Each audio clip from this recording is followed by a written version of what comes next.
My name's Erica. Grew up poor, which meant you either got tough or got left behind.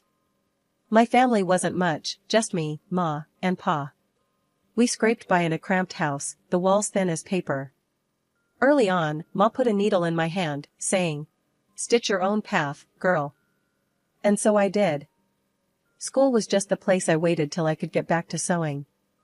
Teachers talked about math and history, but my mind was on fabrics and patterns.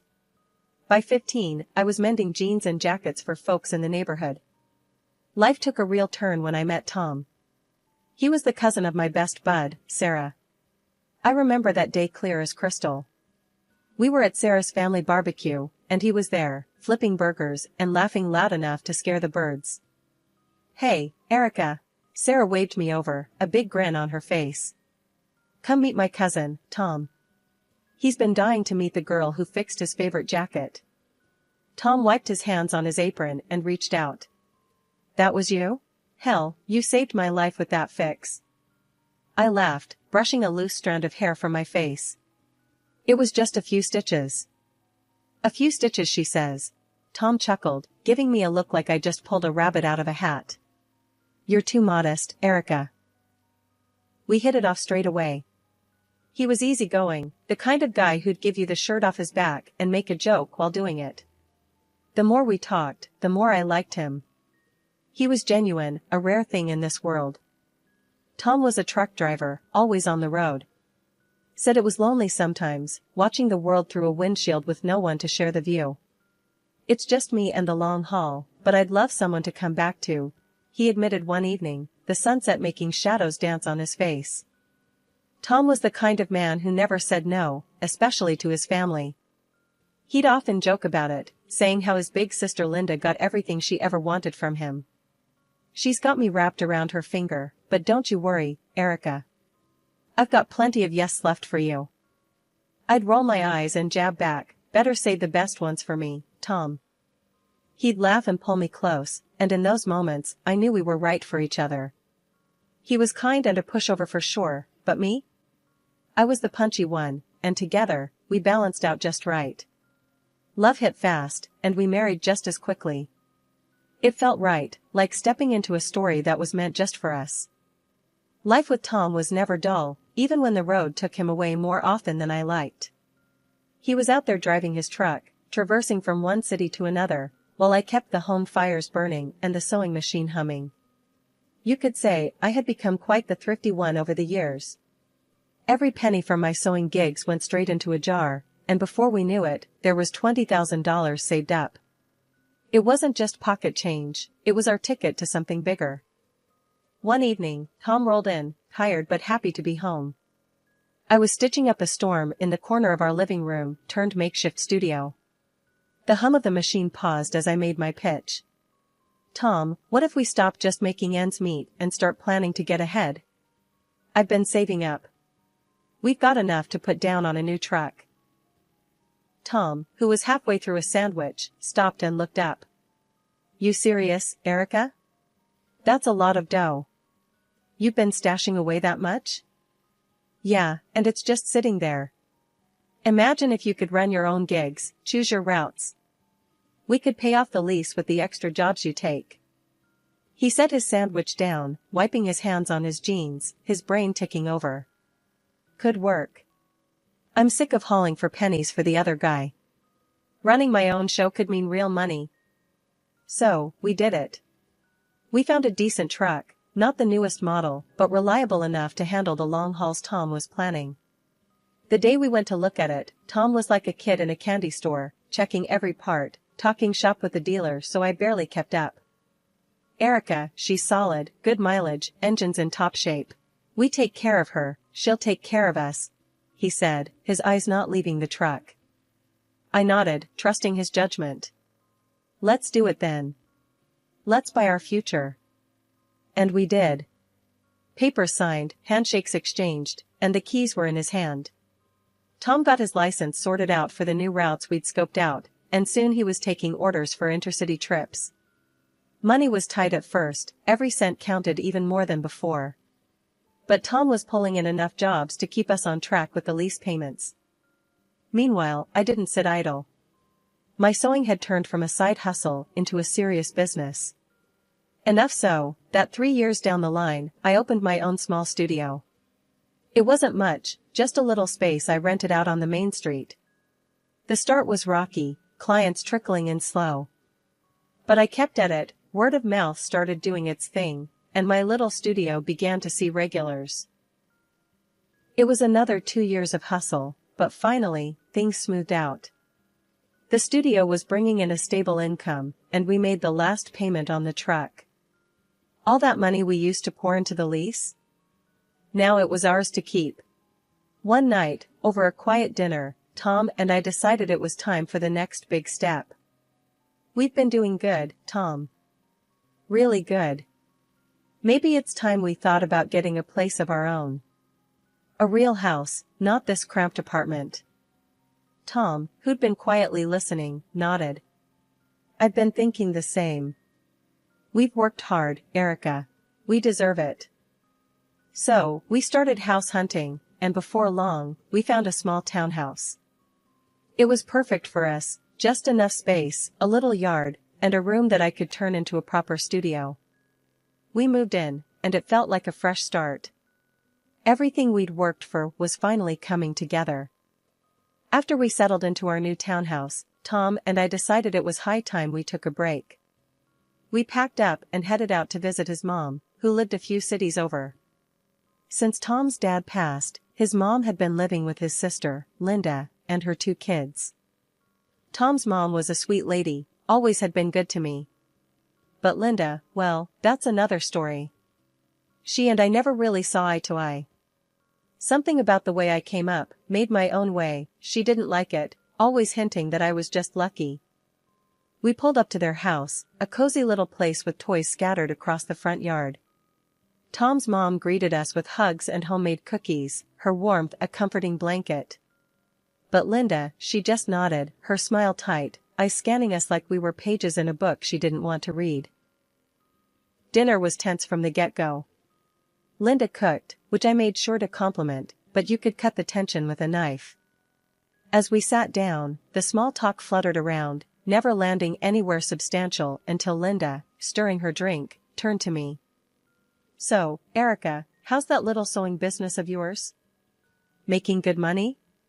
Her tone was casual, but her eyes were sharp, prodding. I paused, fork in midair. It's a studio, Linda, and it's doing well, thanks. And Tom's trucking? I bet that's bringing in plenty, huh?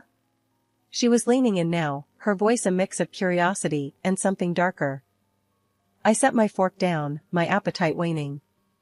Linda, I don't think it's very polite to dig into people's finances at the dinner table. I tried to change the subject, asked about her kids, her life. But Linda was like a dog with a bone, wouldn't let it go. The evening spiraled from there, her questions peppering the air until I couldn't take another bite. I think I'm full, I said abruptly, pushing my chair back. Thanks for dinner. I could feel Tom's eyes on me, the weight of an apology in his gaze. I headed to the living room, the echo of their whispers trailing me. Later, when Tom found me looking out the window, the room was dark, save for the streetlights casting shadows. He came up behind me, his voice low. Sorry about Linda.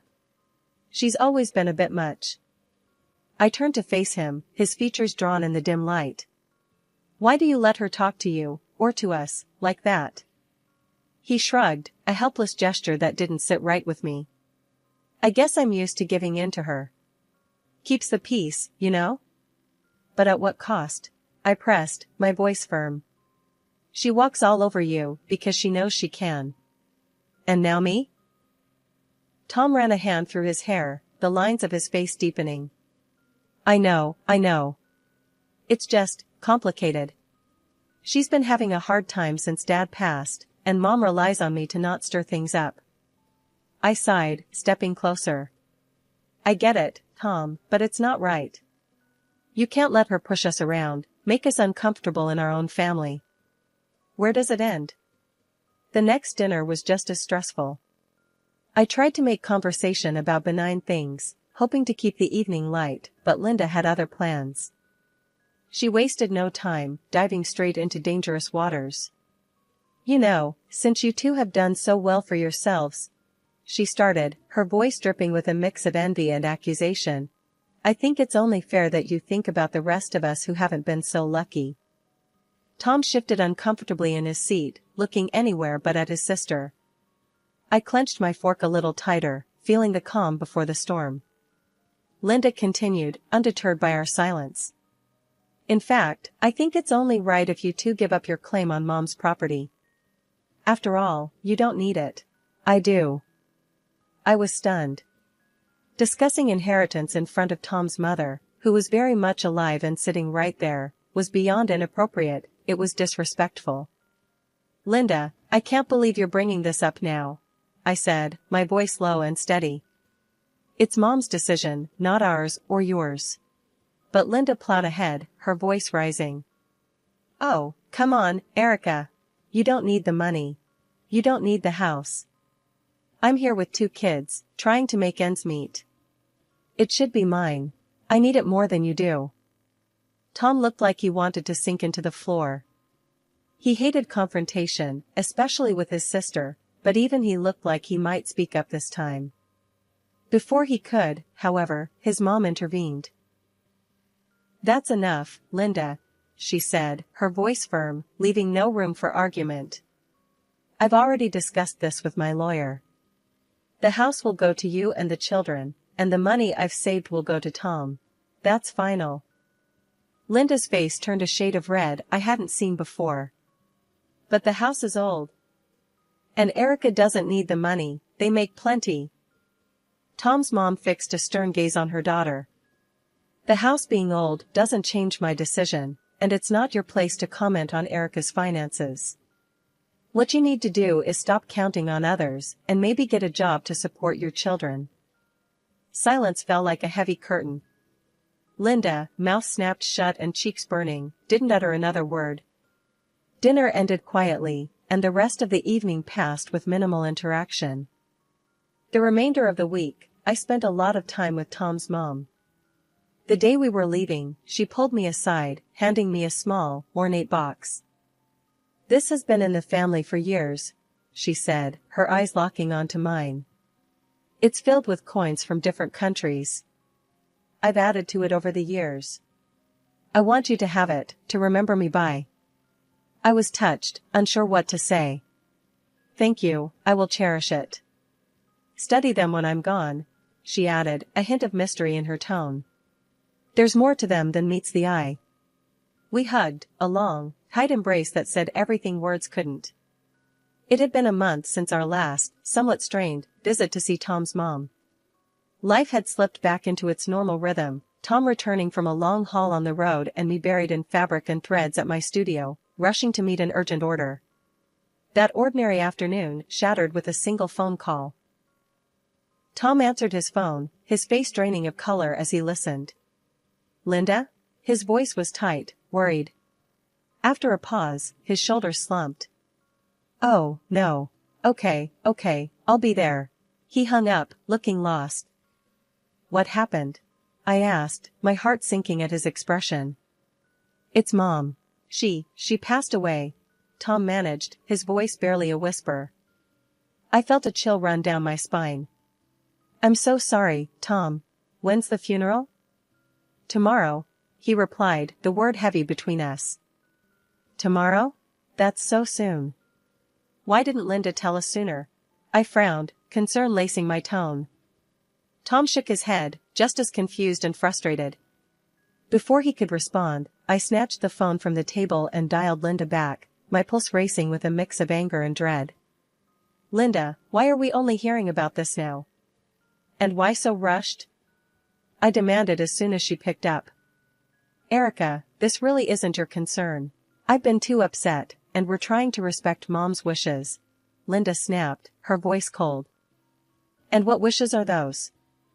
I pushed, needing to understand her hurried decisions. Mom said only blood relatives should attend the funeral. That's why we're keeping it small. Just family, not you. Linda explained, a bit too quickly. Tom, overhearing the conversation, gently interjected. if that's what Mom wanted, then we should respect her wishes. I'll go alone. Linda's response was almost too quick. Yes, that's best. I'll see you soon, Tom. After hanging up, the silence in our home was stifling. I helped Tom pack, folding his clothes quietly, my mind racing with doubts about Linda's intentions. Despite my misgivings, I booked Tom's train ticket online, each click a reminder of the distance this situation was putting between us. He hugged me, tight and long, then stepped out into the fading light of day. I watched as he drove off, feeling a mix of sorrow for his loss and irritation at Linda's vague explanations and hurried arrangements. The quiet in the house was heavy, the kind that weighs on you, makes every little noise seem louder. I couldn't shake the sinking feeling in my gut. Why hadn't his mom wanted me at the funeral? We had a good thing, a genuine respect for each other. It didn't add up. Dragging my feet back inside, I noticed the small, ornate box on the mantel, one that Tom's mom had entrusted to me during our last, happier visit. I sat down, the box in my lap, my fingers tracing the intricate patterns carved into the wood before I finally opened it. Inside, nestled among various old coins from around the world, was a folded piece of paper, clearly her handwriting visible even before I pulled it out. Unfolding the note, I read her words, each one a mix of warmth and warning. My dear Erica. Thank you for the laughter and strength you brought into our family. Please, make sure you are with Tom at my funeral. I know Linda well, she will try to sway him to give up his rightful share, playing on his kind nature. I trust you to stand by him, as he may not have the heart to stand up to her alone. I read it twice, then a third time, each word sinking in deeper. Linda had lied. She'd played us all, hoping to manipulate Tom in my absence. Rage bubbled up inside me, not just for the deception, but for the sheer audacity of her plan. I grabbed my phone and dialed Tom's number, pacing the room as it rang. Erica? What's up? I'm still at the station, Tom answered, his voice tired. You need to wait for me, please. Don't get on that train. I'm on my way. I didn't wait for his response. I ended the call, grabbed my bag, and headed out the door. My mind was racing as I hailed a taxi to the station. Traffic seemed to conspire against me, every red light a barrier to my urgency, but I made it just in time. Walking into Tom's late mother's house felt like stepping onto a stage where a drama was already in progress. The moment Linda saw both of us, her face twisted in a mix of surprise and anger. She almost sputtered. What are you doing here, Erica? Nobody called you. I met her glare steadily. I came to say goodbye to your mother, I said simply. Linda huffed, turning away to hide the fury in her eyes. The funeral was a modest affair. I stayed at the back during the ceremony, saying my silent goodbyes to a woman who had shown me nothing but kindness. Afterward, everyone returned to the house. The mood was somber as we gathered in the living room, waiting for the notary to arrive and read the will. Linda paced nervously, casting glances at me that could freeze boiling water. When the notary finally cleared his throat and opened his briefcase, everyone settled down. As per the last will and testament of Marjorie Ellen Davis, he began, his voice formal and echoing slightly in the hushed room. Linda's eyes were locked on the papers as the notary read through the legal jargon to the heart of the matter.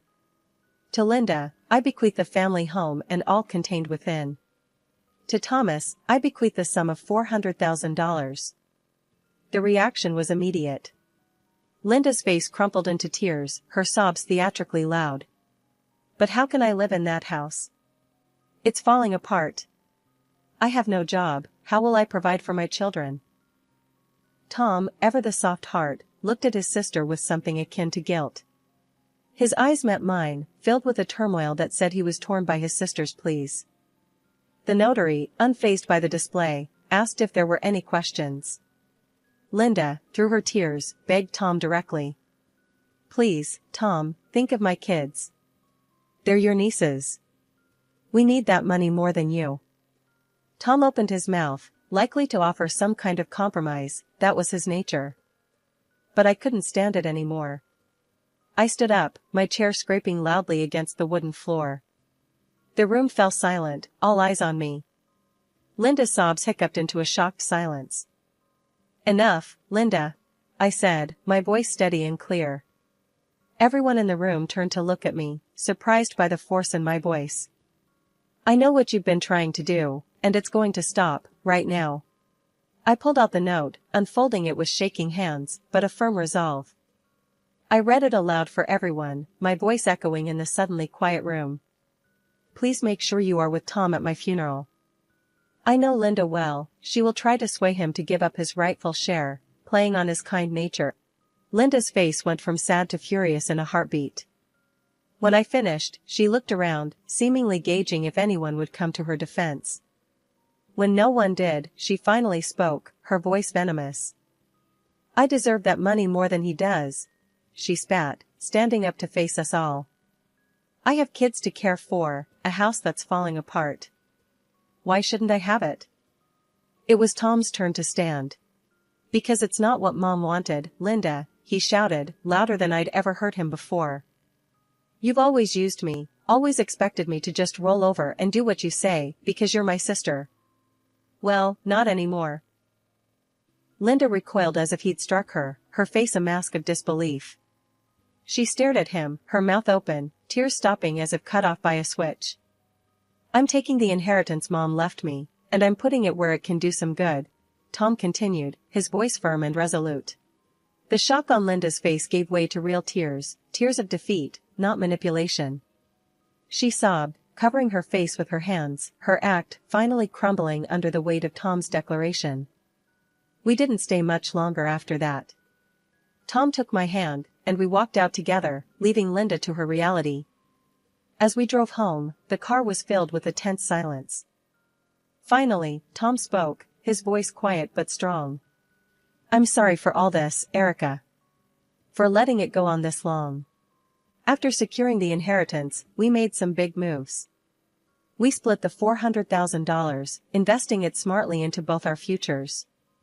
It felt good, right, even, to put that money to use in ways that would honor the memory of Tom's mom.